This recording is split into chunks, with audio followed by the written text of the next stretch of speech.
Hi guys, आज हम बात करेंगे उस टॉपिक के बारे में जिसको लेके हमारे पास बहुत सारी क्वेरीज आ रही हैं। लोग पूछ रहे हैं कि सर इसका आंसर दीजिए, इसका आंसर दीजिए। तो आज जो सबसे बड़ा क्वेश्चन है कि what is the difference between cryptocurrency and blockchain. क्या दोनों सेम ही चीज़ें हैं, क्या दोनों डिफरेंट हैं? तो आज इस वीडियो में गाइस आखिर तक जरूर देखिए ताकि आपको ये समझ आ सके कि क्रिप्टोकरेंसी क्या होती है और ब्लॉकचेन क्या होती है और दोनों में क्या डिफरेंस है। तो शुरू करते हैं। तो सबसे पहली बात कि जो ब्लॉकचेन है और क्रिप्टोकरेंसी है, दोनों डिफरेंट टर्म्स हैं और दोनों को यूजुअली इंटरचेंजेबली यूज किया जाता है, लेकिन ये गलत है। दोनों का मीनिंग डिफरेंट है। अब हम आपको पहले ब्लॉकचेन समझाते हैं कि ब्लॉकचेन होता क्या है। ब्लॉकचेन एक पब्लिक लेजर होता है जिसके ऊपर एंट्रीज ट्रांजैक्शन जो हुई हैं वो रिकॉर्ड रहती हैं। तो ट्रांजैक्शंस कैसे रिकॉर्ड रहती हैं? मान लीजिए एक 10 बंदे हैं, हर किसी के पास 10-10 रुपये हैं। तो मान लीजिए शाम ने राम को 10 रुपये दिए, तो उस ब्लॉकचेन में वो लिखा जाएगा राम ने शाम को 10 रुपये दिए। अब शाम ने आगे वो राधा को 10 रुपये दिए, तो वहाँ पे लिखा जाएगा शाम ने राधा को 10 रुपये दिए। तो एक एक ट्रांजैक्शन की एक एक एंट्री होती जाएगी जो कि बही खाते में होती है कि सामान लिया, आज राम ने 3,000 का सामान लिया, तो लिखा जाएगा कि उधार में 3,000 राम सामान ले गया। अब डिफरेंस क्या है ब्लॉकचेन में? क्या डिफरेंस है पब्लिक लेजर में? कि जो दुकान के ऊपर लेजर है, जो बही खाता है, वो दुकानदार के पास है। वो उस 3,000 को 3,500 भी कर सकता है, 4,000 भी कर सकता है, लेकिन ब्लॉकचेन में ये होना पॉसिबल नहीं है। उसका रीजन मैं बताता हूं। ब्लॉकचेन में बहुत सारे एडिड फीचर्स हैं। तो एक बही खाता है, तो उस बही खाते में सारी ट्रांजैक्शन रिकॉर्ड हो रही हैं, लेकिन वो बही खाता एक डिस्ट्रीब्यूटेड लेजर है। अब डिस्ट्रीब्यूटेड लेजर का क्या मतलब है कि 10 कंप्यूटर हैं या 10 लोग हैं, उन 10 लोगों की कॉपियों में लिखा जाएगा कि राम ने शाम को 10 रुपये दिए और शाम ने आगे राधा को 10 रुपये दिए। तो आप ये समझिए कि अगर वो ट्रांजैक्शन मेरे मतलब मान लीजिए मैं उस ट्रांजैक्शन में हूं भी नहीं, तब भी मुझे अपने वहां पे बही खाते में वो स्टोर करना पड़ेगा। अब मान लीजिए 10 साल बाद राधा ये कहती है कि शाम ने मुझे 10 रुपये नहीं दिए, पर शाम कहता है कि मैंने 10 रुपये दिए, अब आप मुझे वापस दो, मुझे राम को वापस करने हैं। तो राधा कह रही है मुझे आपने नहीं दिए, आप देख लो मेरे बही खाते में। तो राधा ने क्या किया, अपने बही खाते में लिख दिया कि 0 रुपये, कि शाम ने मुझे पैसे ही नहीं दिए। तो इसका सोल्यूशन क्या है?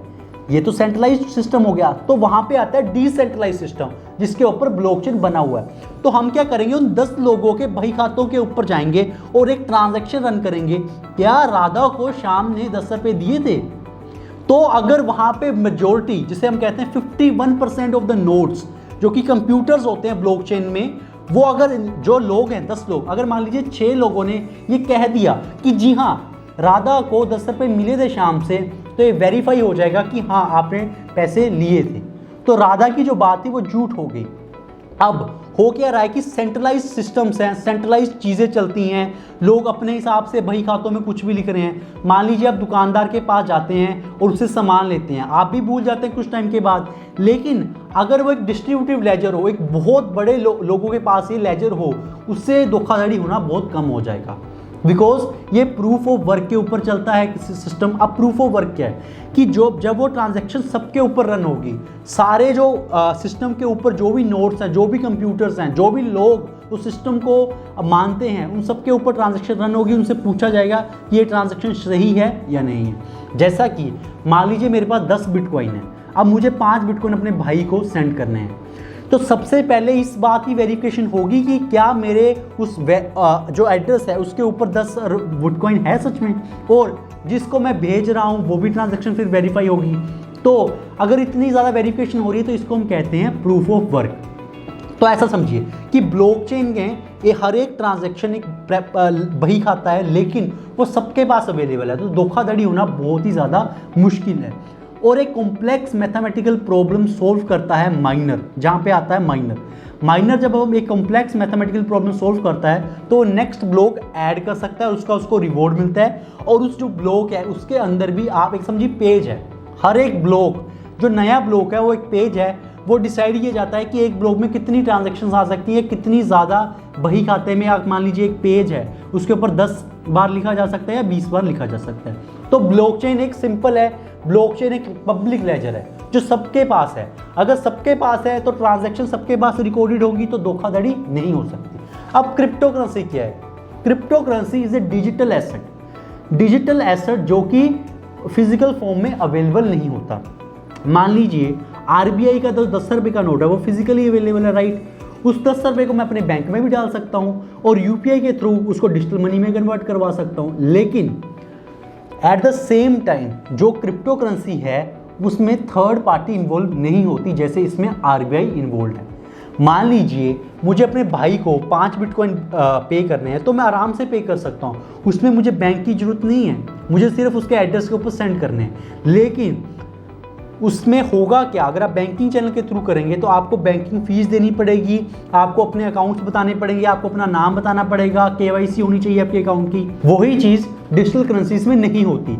आपकी जो प्रोफाइल है वो प्राइवेट रहती है, आपका जो एड्रेस होता है उससे पता नहीं लगाया जा सकता कि ये मेरा अकाउंट है। लेकिन जो आपका अकाउंट है उसमें आपका नाम भी लिखा होता है, जो कि बैंकिंग ट्रांजैक्शन के थ्रू होती है। तो this is a digital currency जो क्रिप्टो करेंसी, और इसके ऊपर क्रिप्टोग्राफिक मेथड होते हैं जिससे पता नहीं लगाया जा सकता कि किसने किसको भेजा है। तो मान लीजिए राम ने श्याम को भेजा, लेकिन वो बिटकॉइन पता नहीं चलेंगे, लेकिन अगर राम ने श्याम को बैंकिंग चैनल के थ्रू भेजा है तो पता चल जाएगा। तो ब्लॉकचेन और क्रिप्टो करेंसीज का दोनों का आपस में लेना देना क्या है? तो जो क्रिप्टो करेंसीज हैं वो ब्लॉकचेन टेक्नोलॉजी के ऊपर काम करती हैं। तो राम ने श्याम को जब 5 बिटकॉइन दिए तो वो ब्लॉकचेन में लिखा जाएगा, उस लेजर में लिखा जाएगा। उससे होगा कि धोखाधड़ी नहीं होगी, ट्रस्ट होगा सिस्टम में और थर्ड पार्टी की जरूरत नहीं होगी।